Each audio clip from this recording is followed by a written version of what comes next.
Well, good afternoon, and thank you for joining us. It is November 6th, 2020, and you've joined us for the CAF COVID Weekly Roundup.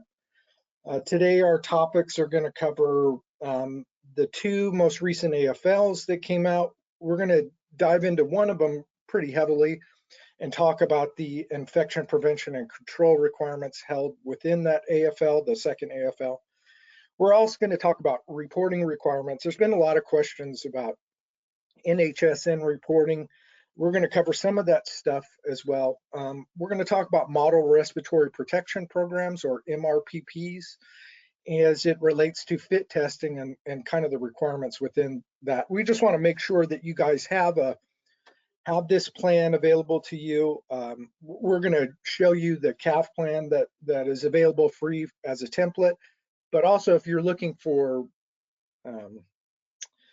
language to be able to use, there's lots of good stuff within those MRPPs that we can point you towards. And then we're going to talk briefly about exercises as well.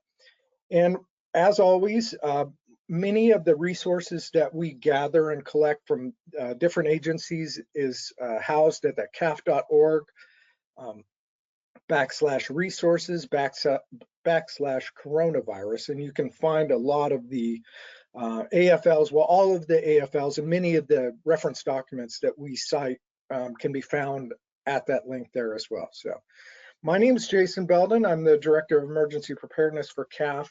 And with me today is both Deanne and Patty. Deanne Walters is Director of Clinical Affairs, and Patty is the Director of Regulatory Affairs. Most of you guys have frequent communication with both of those folks, so everybody should be familiar with the three of us on this call. So generally what we like to do as our goals for each one of these webinars is to give you a situation report based on the week's most current happenings as it relates to your response around the coronavirus. We'll give some forecasting as to what we anticipate or what we see coming down the pike, and where we can, we'll identify best practices that may be able to assist you in your operations. Our speakers today are all CAF employees, so even if we give our personal opinion, it may not reflect CAF's official position. These webinars, I like to remind folks that these webinars are grant funded. They generally have to follow a certain format. So I know a lot of people have asked me, well, are you going to cover this on the webinar? And there are certain things that are not a part of our grant, so I don't cover those on the webinar, but we try to do all this stuff in relationship to the response to coronavirus here. None of us have any financial conflicts. We're not employed by anybody else. All right. So there's actually three AFLs that came out since the last time we met. AFL 2082, I did not put on here, but it's a really kind of a basic AFL that talks about the identification that you'll be able to see from the surveyors if they've had the flu vaccine or not.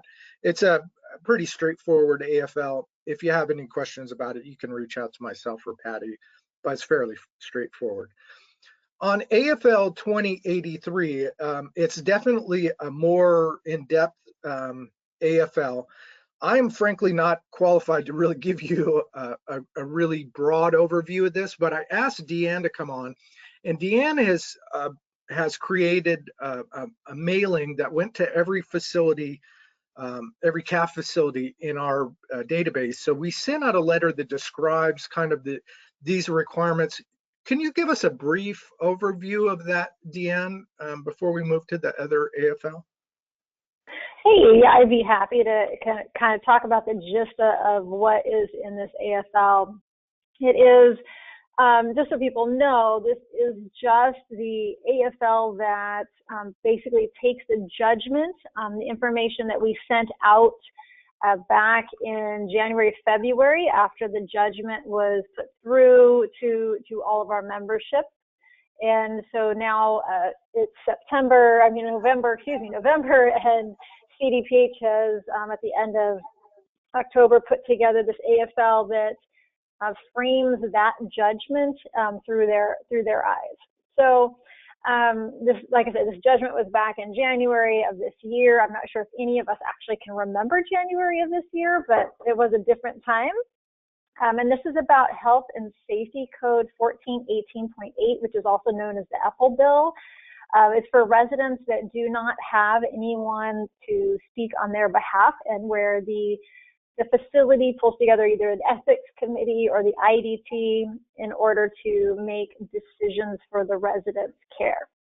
So basically, under this judgment, the facilities that are serving residents who lack capacity, they don't have someone else, they have to provide, as a facility, must provide that verbal and written notice to those residents. And there are specific things you have to tell them about, that they've been determined to lack capacity by their physician. The other one is that there is no surrogate decision maker, so you have to show as a facility your best efforts to locate a surrogate decision maker. So if there isn't one, then you give them this notice. And then the current treatment ordered by their physician and what is approved by the IDT, and that this treatment will continue for those residents who are already in your facility under the EPL Act. So CAF back in January with legal counsel created 2 forms in order for you to meet the requirements of this judgment. One is focused just on your residents that are already in your building, and you're notifying them of this, and that what you've already put in place isn't going to change, but that they've been notified. And then there is either the new resident or new intervention notices, and that would be for anyone new coming into your facility that would fall under the EPL bill, or anyone who is under the EPL bill where you're going to be changing an intervention of care for them that requires informed consent. So those forms are available under the quality, clinical and quality on the CAF website. So you can go there and just click on EPL, and it says EPL judgment, I believe, on when you hover over it, and that way you can just use those forms. So we also have to, of course, I'll just quickly send notice to the resident's representative. And so that's really important, so that someone else is aware that this person is no longer capable of making their own decisions. And luckily in here it says that we can provide those notices to the Office of Ombudsman Services. And so you have a place where you can send them to provide that secondary notice. So we also have requirements to include a resident representative in those IDT meetings, and that's the other really big part of this. I won't read the entire notice that we sent out, but it is required that there is someone unaffiliated with the facility. So you can't pay someone, they can't work for you, they can't be associated with the facility whatsoever, that is present during these IDT meetings around the residents' care decisions. This is so that there is someone with the residents' best interest at heart that can speak up in case they think that the interventions may not be in the residents' best interest. And so that's one of the areas that we're really pushing with Health and Human Services and CDPH to put together a group or some kind of thing similar to the Ombudsman program, if they're not going to have the Ombudsman do it, that facilities across California can access to step in as this resident representative.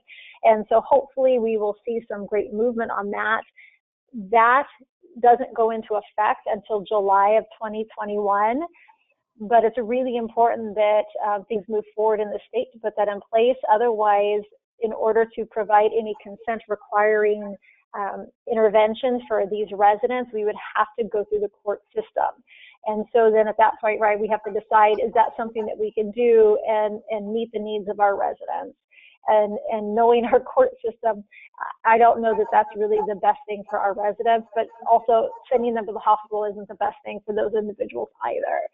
So we're really pushing at CAF to come to some sort of a program that then facilities can access. So we're working on that end of it, but just keep those things in mind. The notices you should be using now, so please be sure to access them. And of course, I'll be around at the end if there are specific questions. Perfect. Thank you very much, Deanne. I appreciate that. No way I could have done that justice. So the next one we want to talk about is AFL 2084. And this one's pretty in-depth, and it's based on a couple pieces of legislation that were passed. But this is, if you think about it, it's a full-time infection preventionist requirement, and it's tied into the QUASP program. We're going to cover that here in a second. So just to, the kind of highlights of this, we know that this is going to be effective January 1 of 2021. So less than 60 days away, it's effective. Within this requirement, you're going to have a plan for infection prevention quality control. We'll talk about what is going to be required to be within that plan in a second here. All healthcare providers or professionals receive infection prevention and control training annually. Now, Patty, I read through the AFL. Did it define, or could you see anywhere where it defined the amount of hours each healthcare provider needs to receive training, or was it only specific to the infection preventionist in terms of the training hours? Hi, Jason. It was just specific to the infection preventionist staff. Again, if it's one or two people, it was specific to what they are required on an annual basis. And I believe it was 10 hours required of continuing CEs annually thereafter their initial training. All right, perfect. Yeah, and also this is, full-time has kind of been defined for us within the AFL. It's, they didn't out and out say, if you're not going to have one full-time person, then it should be two people. But it does refer in the AFL, if it's shared, and they use the terminology both. So I think in their minds, they're seeing if it's not one person, at most it should be two. But anyways, I know there's been a lot of questions. Can it be shared? It definitely can be shared. The question is, can it be shared with more than two? And I think Patty and I both are in agreement that CDPH assumes at most you're going to have two. Is that, do you think the same thing, Patty, as well? Yes, I think that moving forward, I think that it conflicts a little bit with what they put in the original glossary on the mitigation plan AFL, because it just said it could be a shared position. So some facilities could have had that shared between three people. We don't know, but it depends on what they approved for your mitigation plan for your full-time infection preventionist. So based on what their language is in this new AFL, I'm going to go ahead and assume that they probably didn't approve more than two, because that might be their way of thinking. Yeah. So, but if you happen to have been approved more than two, you just might want to take a new look at that. That's all. Yeah, and I when I join these conference calls with the state, I get to talk to them a few minutes beforehand. Not a lot. I don't get a lot, but I also get to be a fly on the wall when they talk about us on these calls. And so this is a real point of contention for CDPH. And reading between the lines, I think that they feel like, when you look up all the requirements that are going to be required of this position, they don't feel it's that anything more than dividing it up amongst two people is accomplishable. And there's a lot that goes into this. A lot of it you're already doing, which is great. It's not new work. It's just creating and organizing in a manner that that CDPH is okay with. But I really think this is a sticking point for them. So if you're going to try to push it, you need to be able to justify that you can meet all of these requirements, even if you have more than two people. And I would, kind of like a scope of work or a work plan for each one of the people to be able to say, look, this is this person's responsibility, this is this person's responsibility, and this is how they operational, how many hours it's going to take them to do it. You got to be detailed if you're going to do anything more than two. I think you really have to justify that decision, and folks are going to look hard at that. They are, Jason. I was going to jump in there because when they're looking at this on the mitigation surveys and the pass or fail of it based on, and then affecting your costs, the more staff you have dividing these duties, the more chance also of you not having an I dotted or a T crossed. Yeah. So within this, the IP requirements, it talks about this infection prevention and quality control plan that they want you to have. And within that plan, you need to have the following elements. So you need to have a system for preventing, identifying, reporting infectious diseases. That system has got to be based on your own facility assessment. So that's individual to your specific facility, and that system's going to describe each one of those things based on what your facility is capable of. Now, it goes on to stay in the AFL based on a nationally recognized standard. Um, I'm going to look for some samples out there and see if we can't find something. If you guys have already started on this or created the format for it, I would love to see it. I don't want to steal your individual information, but I'd like to take the formatting of it and try to develop something that everybody can use. So if you guys have a basis for where a starting point for that, feel free to send me a copy of that. You could take your name off it or whatever, but I just like to be able to take a couple examples and build something so that we can have it all in a manner which CDPH is going to approve. So we'll get to work on that and creating all these kind of things as a template. But within this quality control plan, you're going to have a number of policies and procedures. Now, most of these you already have. It's just pulling them together and putting them into this quality control plan. So you're going to have a system for surveillance, which you're already doing. You're going to have a system for reporting. When you report, who do you report to? And now these P&Ps are not based on just COVID. Obviously, they're based on all kinds of infectious diseases. So your reporting and all of these policies and procedures are going to have to speak to different types of risks, not just COVID-19. You're going to have policies and procedures on standard and transmission-based precautions. Even though it didn't say enhanced precautions, I think I would have a P&P in there for enhanced precautions as well. If you're looking for, where to find that information on those things, the CDC has some great one-pagers for each one of these types of precautions. I would print those off and I would use them in my P&Ps if you're not already doing that. And then isolation, when and how you isolate based on the condition or whatever the infectious disease is. And so that is going to look different for TB than it does for COVID or for Candida auris or any of those other things. So it's going to have isolation policies and procedures for each one of those different risks that you have identified in the facility assessment. And then you're going to have to develop or at least, collect your antibiotic stewardship program and include it within this IP quality control plan requirements. Now, I'm mentioning these things, and there's information within these of what they want to go into them, but this is really a pass and fail thing, and we'll get to the pass fail in a second here. They're going to be yeah, sure, go ahead. Oh, Patty. I'm sorry.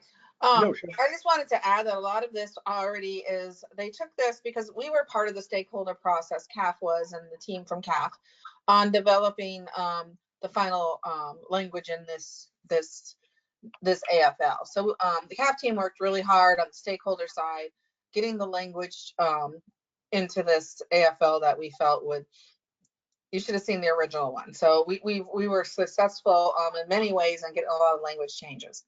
Yeah. A lot of this language change you see here is already the stuff that was implemented in the state operation manual for these categories. So most of these policies and procedures, all of this stuff is stuff that's already in the SOM that we have to have in place for the infection prevention program, the infection preventionist, and they just crossed it over to this AFL. Now tying it into not meeting those benchmarks will affect, there'll be a cost measure impact on that. So I just wanted to add that, Jason. Yeah, no, that's perfect. And the last kind of point they talked to having it within this quality control plan is a system for recording incidents. Like Patty said, and like you guys are already doing this, it's just putting this into the reason why I'm stressing that you want to pull all of this into one document for them to be able to read this is specifically for the pass fail nature. And I don't want to have, you know, if you have like 5 different plans where things are appendixes of each other, and you ask a surveyor like, okay, you're reading here, see appendix 1C over here, it makes it difficult for the surveyor, you know, to review that stuff. And a lot of times it's human nature that they would maybe not say you've met all of the requirements because they're in different spots, even though it contains all the same information. So if we can make it easier for them to verify that we're following all the requirements, it's going to make it easier for us to hit that pass fail metric. You know, you've gone through surveys and mitigation plan surveys, and they're like, okay, where's your testing plan? You're like, it's in the mitigation plan. They're like, no, I want a separate testing plan. We can't we can't fix that, them asking for things. So if there's an ability for you to coalesce things into one kind of system for them to follow, it makes it a lot easier for you to hit the pass. All right, so let's talk about the designated IP training, because this is the one that has a really short amount of time for you to get this completed and documented. So the infection preventionist needs to complete their initial IP training within 90 calendar days of hire, and that's for a new hire. If the person is an existing employee, they have to do it within 30 days of the designation as an IP. The training must be complete by 1/1/21, so that's within the next 60 days. The initial training has to be at least 14 hours. They give a list of suggested topics, and the language is you should have these topics within the training, and should is it's kind of a permissive word. It's not you know, it's not shall, like you don't need to hit all of these things, but these are categories in which you should be picking from these kind of categories. Now there's more categories than there is amount of time that you need to do this education, so you'll probably have to prioritize what you think is most appropriate based on the conditions that you have going on now. You know, if you've got a new infection preventionist, maybe have them concentrate on what the role is as a part of their initial training, and then work down from there. If you have somebody that's very experienced, maybe they can move on to HAI prevention or microbiology or something else. You know, there's a lot of different options there. You're not pigeonholed into doing just one specific thing. There are a lot of resources out there for training in this space, some free, some available through CDC. There's a lot out there. I think Deanne, Patty, and I all have kind of resources we can point you to, you know, to help you increase your awareness and meet those minimum hours requirements. If you have questions about, you know, kind of our suggestions or where else you can, maybe you've gone through the entire CDC training already and you need to get some more hours, are there other ways you can do that? Like I said, you've got a broad range of training topics you can look at to do that. And then each year after the designation, the infection preventionists are going to be required to have 10 hours of CE annually in the field of infection prevention and control. And then obviously it's, you know, we're going to have to maintain documentation of all this stuff to make sure that we hit that pass fail metric. All right, so it goes on to talk about the functions of an infection preventionist. And now these are suggested kind of guidelines for what an infection preventionist should be doing. within your facility. And it's got some very detailed kind of language as to what they suggest. If you're looking for, a development of a scope of work or a work plan for your infection preventionist, this would be a great thing to kind of itemize, and you say, this is going to be how I operationalize this, and it's got some great stuff in it. So in terms of the IPC program management, it's got the infection prevention program, but also surveillance and policies and procedures. So it's not just the program management. Education obviously is a huge one. That's going to be, the lion's share of, at least that is kind of the idea, is that the lion's share of their work is done in educating and maintaining the situational awareness of your staff. The reality is a lot of this requires paperwork and not, and that's that third bullet point. So ensuring regulatory compliance. And I half jest in that half of your time is going to be spent reporting and recording, testing, and doing all those other things. It's not an exaggeration to think that majority of your time is going to be spent doing the reporting and testing and gaining situational awareness. And it's going to leave less and less time to do the education. But I think the goal is we want them to be the primary educator of infection prevention and control within your facility. And then it's got suggested tasks to help with performance improvement, as well as occupational health. And from an occupational health standpoint, they're going to be the folks that are, kind of overseeing policies and procedures related to PPE and the use of PPE, risk and occupational exposures of different infectious diseases, and work restrictions and recommendations based on different communicable diseases. So there's a lot that goes into this. Many of these things you're already doing, so that's great. You've already started on it, but it is quite a bit of work. As you begin to operationalize these, if you run into issues or you have issues with training or things like that, don't hesitate to give CAF a call. We're always willing to give you subject matter expertise to help you build your program. All right, and so the last point I wanted to get to on this AFL was the financial incentives.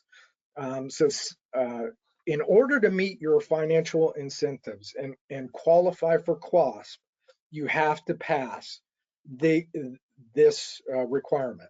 And so when we say pass fail, it means, do you have all of the elements required in this AFL? Yes. If you do, you will then be considered for QASP. But if you fail this, you will not even be qualified for QASP. So this is your entry into the QASP kind of bucket. But if you fail this, you could be great at all of the other QASP measures. You're not going to be considered for QASP if you don't pass this. So it's really important for you guys to make sure that you meet all these elements and you get to that pass point. Because without it, you won't even qualify for QASP. And that's maybe the most important point here. And I wanted to save it for last, but it's important to know that you guys have to meet all this before you even get there. All right. Did you want to mention anything else on that, on Patty, on AFL 2084 before I move on? Jason, I do. I'm not, we're seeking additional information. A couple clarifications to a little bit said here is my understanding is those topics are mandatory, the initial training topics and the hours. So I know there's a lot of topics there, but they want each of those topics covered. So you've got to show that you've done each of those topics. I just wanted to clarify that. And I'm in communications with CDPH to get that clarified also, to make sure on that. The other thing is with the QASP in the rate setting incentives, this wasn't just about the QASP, it's also about the annual rates. So there's a portion in here regarding your annual rates as well.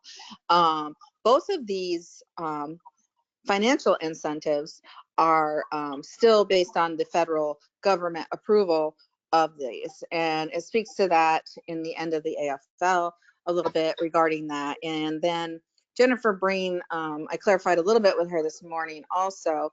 The pass fail for the QAS, we're not sure yet how they're going to calculate that into the overall QAS scoring. And again, it's going to be depending on the federal government's approval of it all. And those are just my specific clarifications. But as we learn more, we'll put out the information to all the membership on those specific points. But the biggest thing is to start getting the training done now. Make sure you have that well documented and available when they come in to do your mitigation surveys. Yeah, and that's a great point. Don't listen to me, listen to Patty. So if they told Patty that they want those classes, even though the language says that,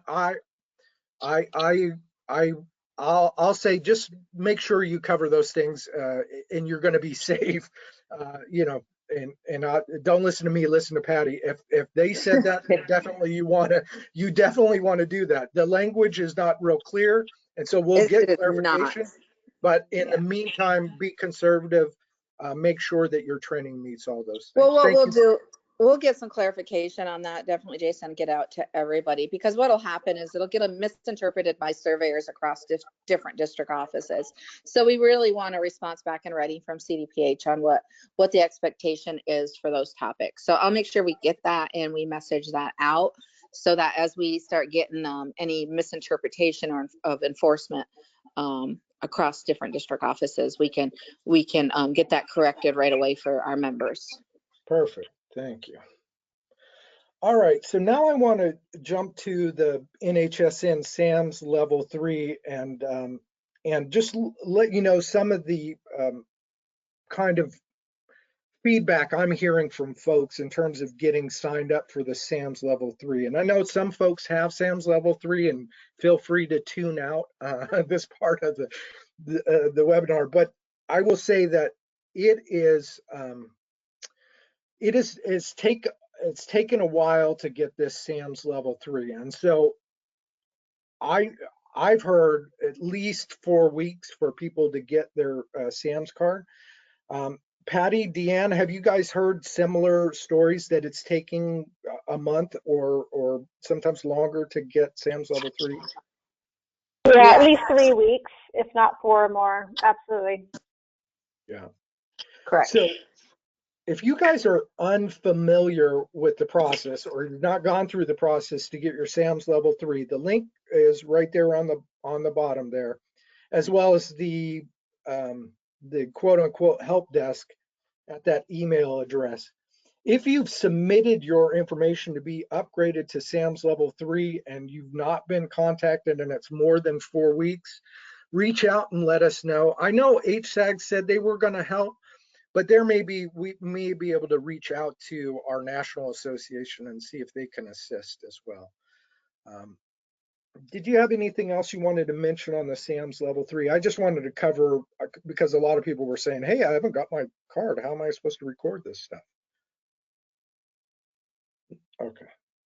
So, and we know the SAMS level 3 is required to do the antigen testing requirements. So it's important, if you guys are going to use that, you have to have the SAMS level 3 to be able to report that data.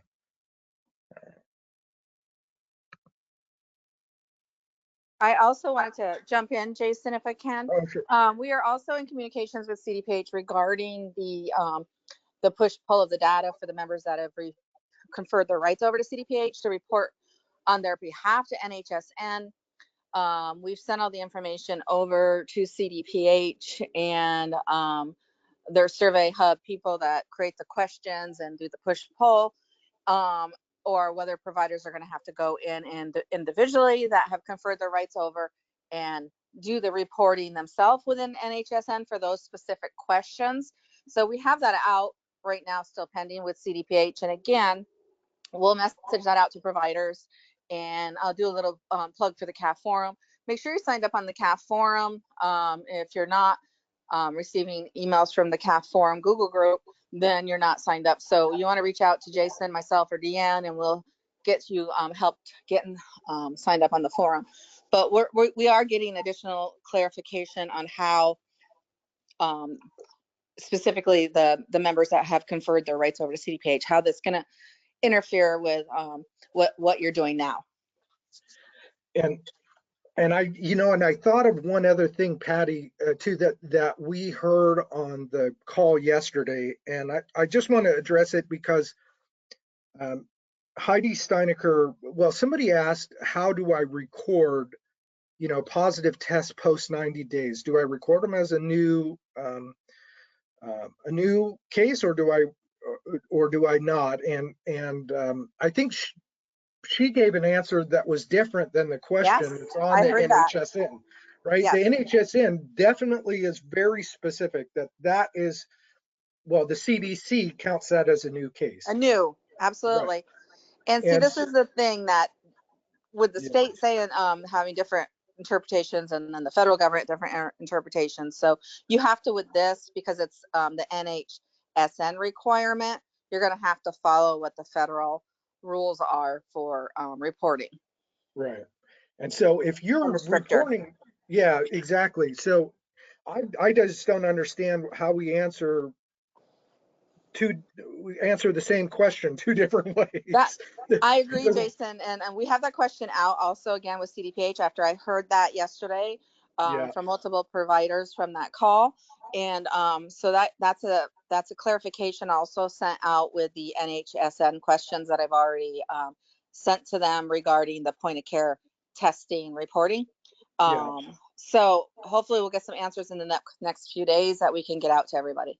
Yeah, and if you're in Los Angeles County wants you to record those as consistent with CDC. So the NHSN, they want it counted as a new case as well. So if you're in the county of Los Angeles and you're doing the daily reporting for Los Angeles, that's how they want you to report it, the same as the NHSN. We'll get clarification on the CDPH side. So. And Jason, while we're on this topic of just reporting in general, I just wanted to throw in there, Deanne and I are seeing facilities starting to receive intents to cite from CDPH for not reporting by noon. So that's real and it's happening. So we're looking at what these facilities have documented on their good faith efforts to try to get the report done by 12 noon and what was stopping them, to see if there's any process there we can assist with and advocate with CDPH on, like maybe they were in an outbreak, they just got it, they got it, some of them got it in 8 minutes late and they received an intent to cite. So we're looking at that, we're tracking that. And if you receive any and you need assistance, let Deanna and me, Jason, know, and we'll see what we can, if we can look at it and see if there's anything we can, if at the very minimum, at least we can start tracking them and see what's going on. Yeah, perfect, thanks. So today is the last day for the vaccine registration through the Pharmacy Partnership for Long-Term Care Program. And I know we receive a list, or we go out and look to see who has signed up. And we've, reached out directly to a number of facilities and owner and multis and said, hey, listen, did you guys sign up because you're not on the list? And dozens of you have reached out and said, hey, we already signed up. We signed up on the day it came out, and we've not received any, confirmation. And so we're tracking that. Deanne's got some kind of suggested guidance on what you should keep, to prove that you've done that. And then Patty maybe can talk about what she's heard from other folks that are, because some people are actually getting confirmation to say that they signed up, and there may be a difference with who you signed up with. Patty, who? Well, so far from membership, I've heard that they if they've signed up as CVS as their first choice, right away they're receiving emails from CVS. Now the ones that are choosing Walgreens, I mean, I haven't heard, and they're usually those are the ones that are saying they can't figure out any confirmation if they're signed up correctly or not. So again, we'd like to hear maybe when the question session goes, if you've used Walgreens, maybe let us know what you've received and how it was received, whether you received an email or if you received a confirmation. Maybe at the question session, if someone has an example of both pharmacies and how they received, that would be great if you could share.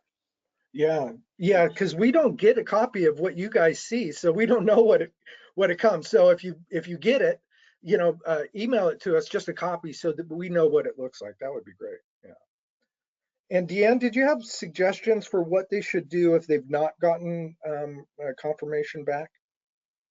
Yeah, well, I know a lot of people are really concerned that they signed up and they haven't received anything back, and that can be very disconcerting considering we're up against this deadline and such a big deal has been made over getting signed up. And mostly, just like everything else in our world, it's documentation, documentation, documentation. We don't have vaccines yet, right? So we're still in the waiting. So once all of this gets pulled together from CDC and CMS, they're going to be providing, of course, right, that list, another updated list that says who's signed up and who hasn't made any designation whatsoever. And at that point, we can then provide our documentation. So when you go in to make your selection, my suggestion is to take a screenshot of what you're doing, the before, the after, and to keep that documentation. If you get a confirmation, great, that feels really good, but just in case you don't, and then you can easily today with that view send it to that email they say if you have any concerns, which is I believe EOC events 494 at cdc.gov, and I'm sad that I have that memorized now, but send it in and just say I made my selection, I'm not seeing any confirmation, here is the screenshot of the page, just so that you have it on record that you have completed it. So if you're feeling uncomfortable that you don't have anything, that would be the suggestion, just so that it's documented on record with them that you made your selection by the right date and time, and you haven't received anything, and you just want to confirm with them that your submission was successful. So just as a backup to help you feel better and to get your missing confirmation on record. Perfect, thanks. All right, so I'm gonna hop the gosh. So I wanted to mention this because I sit on the American Healthcare Association's National Disaster Preparedness Committee, and we've been asking CMS for months now. There are requirements to have disaster exercises within our building as a part of the CMS emergency preparedness requirements. We had originally thought that they were going to waive the requirement to have 2 exercises done, within this calendar year. And the information that I received back from our national group yesterday was the CMS is not going to waive the 2 exercise requirements. What they will allow you to do is use your current activation for the coronavirus response as your full scale exercise requirement, but you're still going to have to do sometime within this year, 2020, you will have to have completed a second exercise. That exercise does not have to be a full-scale exercise. So it's not a full-blown thing. It needs to be, at a minimum, a tabletop or some kind of discussion-based exercise. There's lots of free resources out there for doing exercises. If you're looking for something that's specific to skilled nursing facilities, we have some free resources that are part of the grant-funded program that we prepared. I think we've got evacuation, earthquake, infectious disease. I'll have to go look, but we've got quite a few like sample tabletops that you could download and take off there. Like I said, they're free. You can edit them, change them however you want, make them more relevant for your own facility.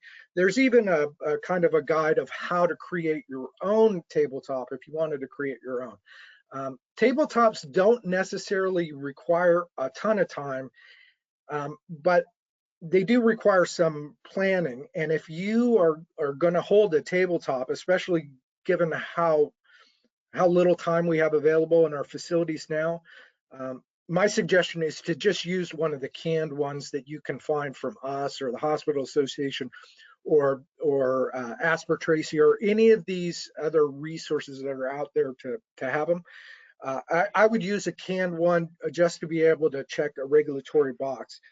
If you're doing drills already, you could, kind of factor in, let's say you're doing drills now for PPE, like donning and doffing drills, or you're doing some kind of discussion-based drill as to how you work with your PPE. It wouldn't be that difficult to add in a little scenario that would basically require them to do the donning and doffing within the exercise. You could do something like that in kind of a hybrid or functional exercise to combine the two. Those are all different options out there. The main point here is you're going to have this completed by the end of 2020. Now, we know that they're not surveying this stuff right now, but when they do survey, it's not like this requirement has been waived. So whenever the surveys resume, they're going to be looking at this period and looking for proof of that you met this exercise requirement. I just wanted to get that out there. Yeah. Jason, so me and my creative administrator mind is thinking, so I can use my response to COVID as my full-scale exercise. Would it be too far-fetched to say, if I then at some point during this time had an actual infectious disease outbreak, COVID or I don't know, something else, because yeah, right, could I use that as my second exercise? Because I am in response to COVID and I'm definitely doing that as my full scale, but maybe I didn't have an outbreak right away. And therefore later I did, and so that could maybe be used as my second exercise instead of having to create something new, because my response when I have an outbreak is different than just the COVID response in general.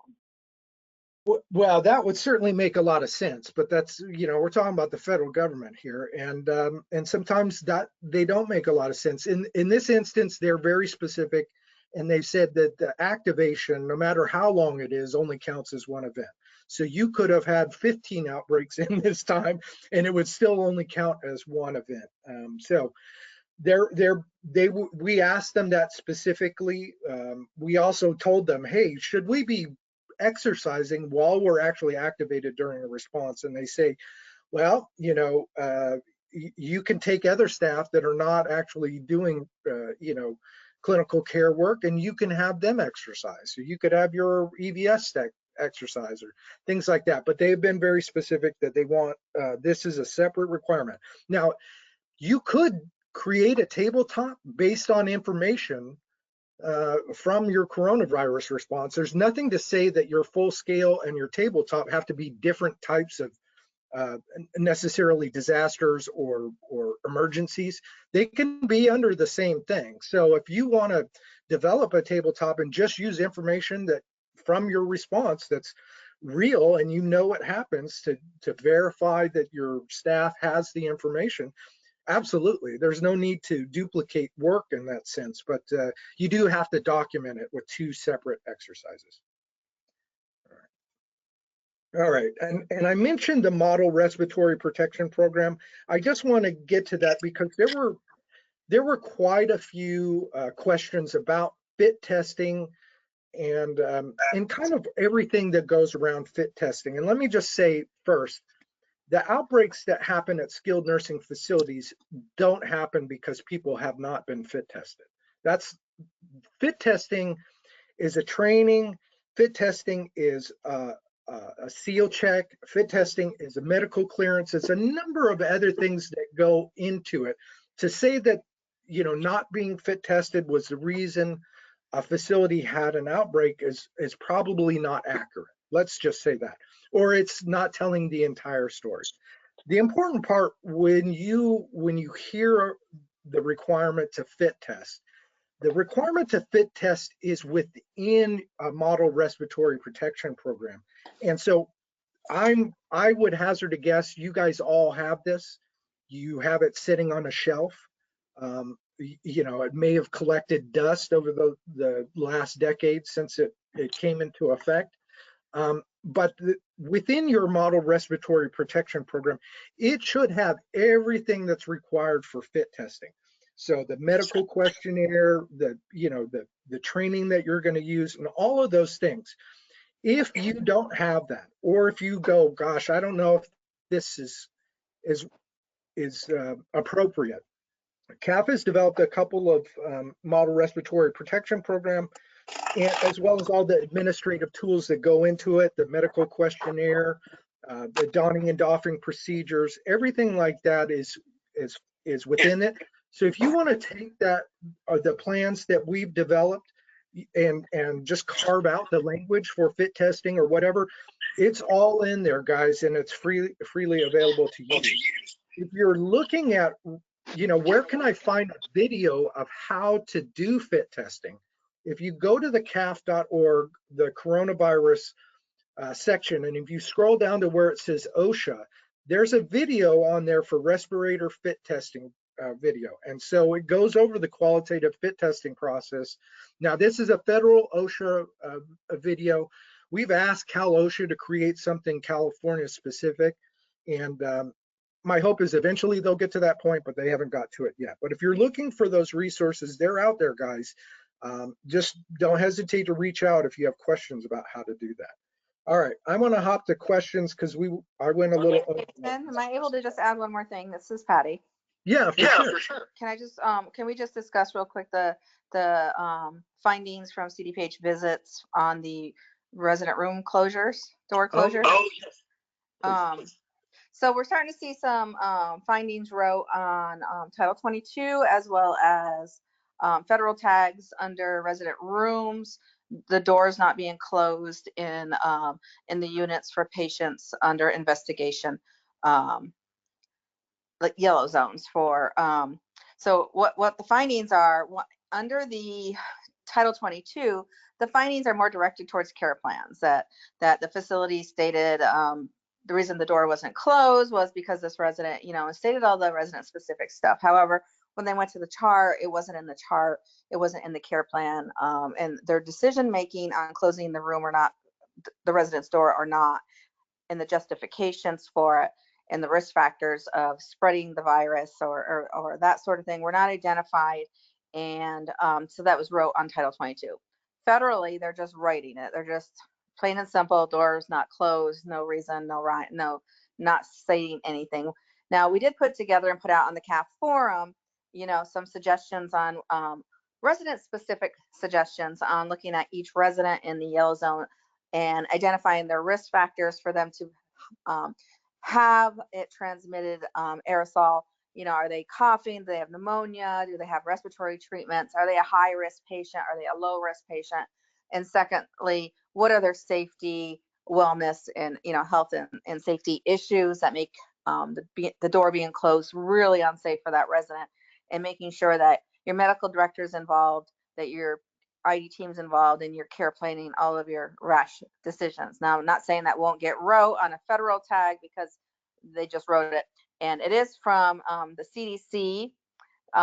Jason corrected, it's from the CDC guidance where they did put patients under investigation for that the doors have to be closed, and it's just a simple one-liner statement stating that, and that's where they're citing it from. Yeah, that's correct. It's from the CDC guidance. Patty and I don't necessarily agree with it or think that was the intent of the CDC, but we've got to work with what we got. So. And it's not. We've reached out to other states across the United States through our state executive through ACA, and another state is citing it. So California, of course, loves to be first on things. So we are starting to see it. It is specific to certain areas only right now, but it was brought up on one of the CDPH calls also. And Doctor, who said that, Jason, did agree rooms, the doors had to be closed. So that's it. Thanks, Jason. All right, thanks. So I'm going to hop to questions. We got some questions here. I'll try to get through them as quickly as possible here. So first question, regarding IP compliance with AFL 2084, are non-payroll care providers also required to have 14 hours of annual training? And I think that would be a no. Patty, would you concur with that? No, this is specific to the infection preventionist person. The designated, if it's a shared position, if you have the 2 staff member sharing the infection. Now remember, we're supposed to have a full-time infection preventionist. So they're talking about this person only. So they are required to have that training and under certain time frames, if they're new or whether they're already in the position, and then annually. Perfect. In California generally, and Los Angeles County specifically, is a single positive test of an employee considered an outbreak? I thought it was 3 employee positives over a 72-hour period. Well, that is one of those things that the CDPH has said, and they've changed their metric of what's considered an outbreak, as the response has gone on. CDPH comes out with their metric, which you're correct, that's the right metric. But each county, or each health department, I should say, can individually have their own requirement that's more restrictive. Los Angeles County is one of those counties that has not redefined what they consider an outbreak. So you have to follow the local health department guidance on that particular one. On CDPH's Tuesday morning call several weeks back, they indicated they'd be issuing guidance on resident out on pass. Have you heard an update, and can you follow up with CDPH on the issue? Well, we definitely can follow up with CDPH. I have not heard of an update on this. Have you, Patty? I have not, but with the holidays approaching, especially for other types of facilities where the residents typically go home with their family members for the holidays or go out on pass, this is going to become a really hot topic fast. So we'll make sure we get that question over to CDPH, and if any providers are on the CDPH call this week, and you can get into the queue and ask a question, the more pressure the providers put on them to get some clarification on this, more likely that's to happen. So let's all approach them. I will approach them from a regulatory side, and we'll see what they say. Perfect. Next question, where can I find the last week's recording? And as with all of these, we record or we download or upload the video or whatever to YouTube on Mondays. So on Monday, if you go to YouTube and you just type in CAF in the search box, you'll pull up all of the CAF's YouTube channel. And you can, each one of these are numbered in chronological order. I think this is number 32 or 33. Anyways, and they're all dated. You can go back there and look at any of them since we started back in March. Can the IP training come from the CDC, or is it otherwise specified? They don't specify where the training can come from, and they just have to have training on those topics. They do also recommend in that AFL that facilities encourage their IP to use infection expert associations. The training can come from anywhere, though. They did not tie us down to what source the training had to come down from. So there's a lot of available training out there from a lot of different. And I know QAF is also updating their infection prevention training to include all the necessary topics and hours. So we'll be posting that out pretty soon, I'm sure, as well. Yeah. Yeah, and because this is going to be, I mean, this is a piece of legislation, so it's a permanent thing. This is not going to go away at the end of COVID. We're going to have this requirement forever. Yeah, so we'll be seeing a lot of people putting out trainings on this. So there'll be a lot of training available. And so another clarifying question, just to be clear, the training that we mentioned is for the IP, or is it training that the I should be giving to other staff? No, those categories that we mentioned are training specific for the infection preventionists. But this is Deanne. I'm going to jump in and say it does not hurt to train everybody on your staff on additional infection prevention principles. So don't, if you have the opportunity, share it wide. It's only required for this individual for this purpose. But yeah, the better we can train up the rest of our teams, the better off you will be. All right. Sorry, I hit the up button on all the questions and I went right through all of them. All right, we're almost done here. I'll try to get to one more here, guys, before we quit. Is there a difference in how long an N95 can be used depending on if one works in green, yellow, or red? Do all N95s need to be replaced after each shift? So, well, I'll take the last question first. At a maximum, the extended use of an N95 should be no more than one shift. So if that shift is 8 hours, you should throw it away at the end of the 8 hours. Or if you're going to keep it, you can keep it, in case we go backwards and we can no longer obtain N95s. There may be a process that we can reuse those afterwards, but for right now, it's one shift and one shift only. If that shift is a double shift, there's accommodation that you could keep it on for the double shift, but once that shift is over, take it off. And they go a little bit further and say within your shift, you should not don and doff it more than 5 different times. They think that the elastic or the bands on the back tend to become loose after 5 different donning and doffing procedures. So 5 is the maximum within a shift. 1 shift is the maximum. Can't use it for more than that. As for the first part, there's no differentiation between how long you wear it based on the cohort zone, but we just know with an N95, we don't want the folks from the red zones that are wearing potentially contaminated